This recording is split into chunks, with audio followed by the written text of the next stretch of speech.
भारत, जो एक वक्त में दुनिया भर के लिए सामान बेचने वाला मार्केट बना हुआ था और उसके पास खुद का एक्सपोर्ट सिस्टम लगभग नहीं के बराबर था, आज उसी भारत ने पिछले 75 सालों में अपने सामानों को दुनिया भर में एक्सपोर्ट करने के मामले में 600% की बढ़ोतरी की है, जो कि अपने आप में एक मील का पत्थर है।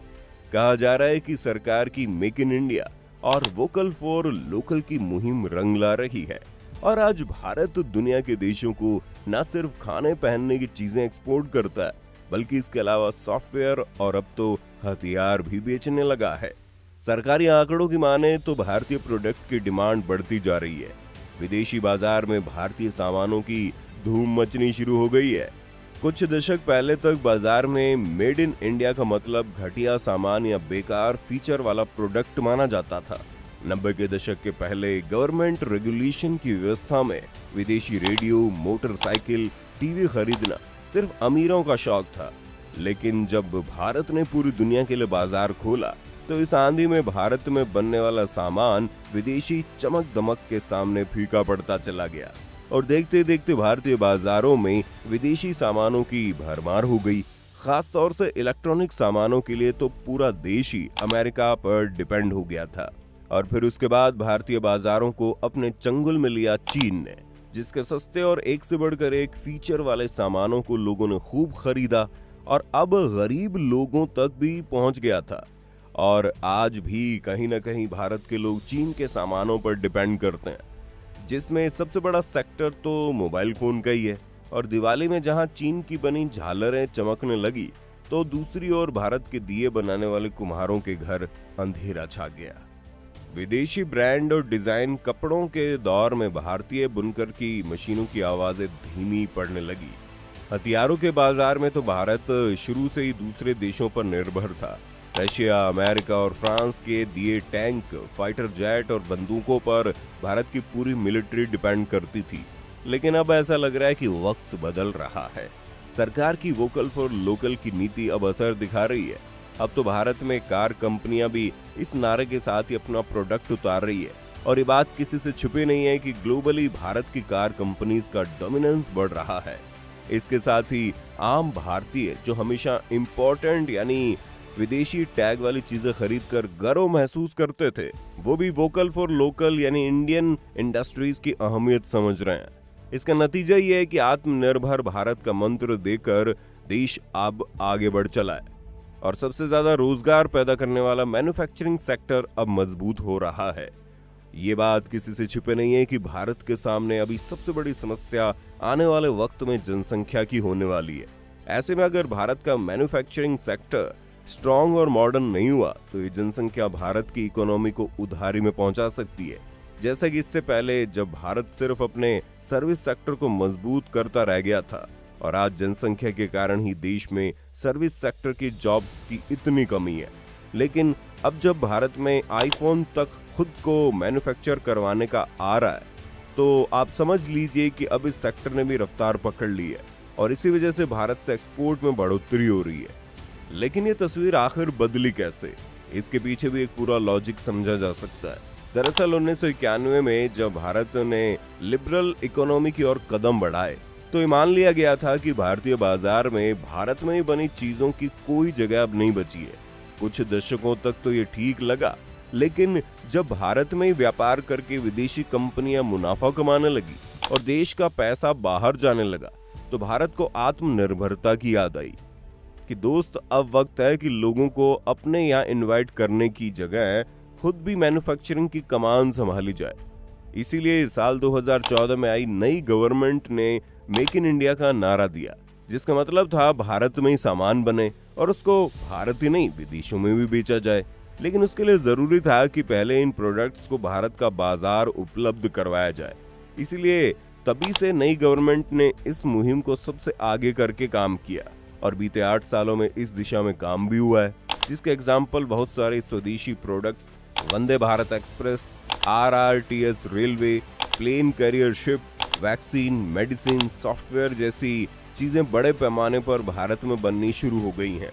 और तो और अब भारत का DRDO अपने हथियार डेवलप करने की कैपेसिटी को बढ़ा चुका है और उसने कुछ महीनों पहले ही अजरबैजान को आर्मीनिया से लड़ने के लिए हथियार भी बेचे जो पूरी तरह भारत में बने थे। और तो और अब भारत दुनिया भर के लिए सबसे जरूरी हो चुके सेमीकंडक्टर चिप को भी अपने यहाँ मैन्युफैक्चर करने की शुरुआत कर चुका है, जो कि एक बहुत बड़ा माइलस्टोन है। देश ने एक दौर ऐसा भी देखा था जब सुई भी विदेश से आती थी, लेकिन अब army equipment, cycle, bike, mobile, car, home appliances से लेकर हर तरह के डिवाइस भारत में ही बनाए जा रहे हैं, जिसमें भारत का पैसा और यहाँ के लेबर शामिल है। अब ये प्रोडक्ट न सिर्फ भारत के बाजार में बल्कि विदेशी मार्केट में भी अपनी जगह बना रहे हैं। जेमस्टोन, ज्वेलरी, मसाले, कॉफी, केमिकल्स या इलेक्ट्रॉनिक्स और मोबाइल के बाजार में भारत में बने प्रोडक्ट्स की मांग बढ़ी है। सरकारी आंकड़ों की माने तो आजादी के बाद से भारत का निर्यात 600 गुना तक बढ़ा है। 1950-51 में भारत से 1.27 अरब डॉलर का निर्यात होता था। साल 2021-22 में यह आंकड़ा 676 अरब डॉलर तक पहुंच गया है। इसमें गुड्स एक्सपोर्ट 420 अरब डॉलर तक पहुंच गया है। एग्रीकल्चर एक्सपोर्ट 50 अरब डॉलर तक पहुंचा है। और सबसे चौंकाने वाली खबर तो ऑटोमोबाइल सेक्टर से है, क्योंकि जर्मनी को पीछे छोड़कर भारत अब दुनिया भर में चौथा सबसे बड़ा ऑटोमोबाइल मार्केट बन गया है। साल 2021 में भारत ने 37.6 लाख व्हीकल्स बेचे, तो इस साल जर्मनी ने भारत से कम सिर्फ 29.7 लाख व्हीकल बेचे थे। एक और इंटरेस्टिंग फैक्ट पर नजर डालें तो भारत अब पूरी दुनिया में सबसे बड़ा शुगर एक्सपोर्टर और कंज्यूमर दोनों बन गया है। भारत में बनी चीनी का एक्सपोर्ट पिछले 8 सालों से 906% तक बढ़ गया है।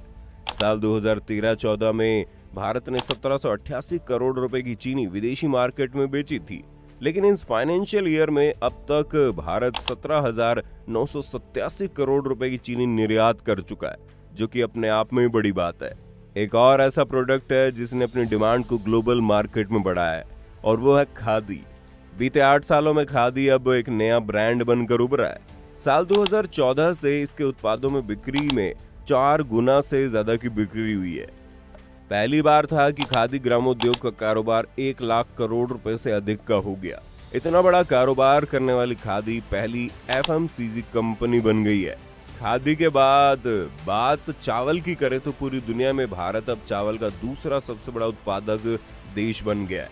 डेटा के साथ बताएं तो साल 2021-22 में 1303 लाख टन चावल का उत्पादन हुआ, जो कि अपने आप में एक बहुत बड़ा नंबर है।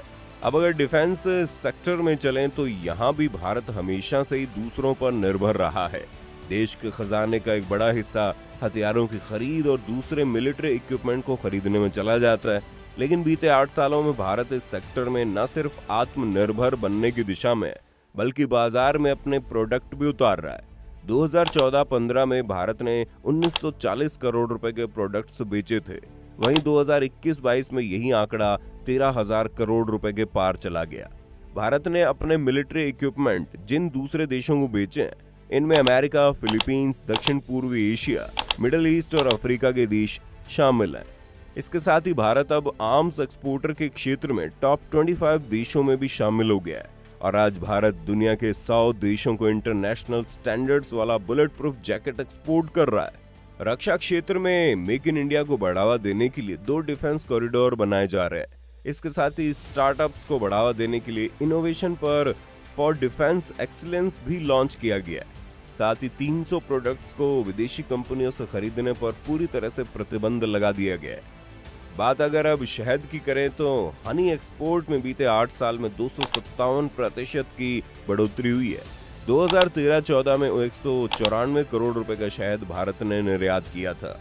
वहीं साल 2022-23 में 692 करोड़ रुपए का शहद भारत इस बार दूसरे देशों को बेच चुका है।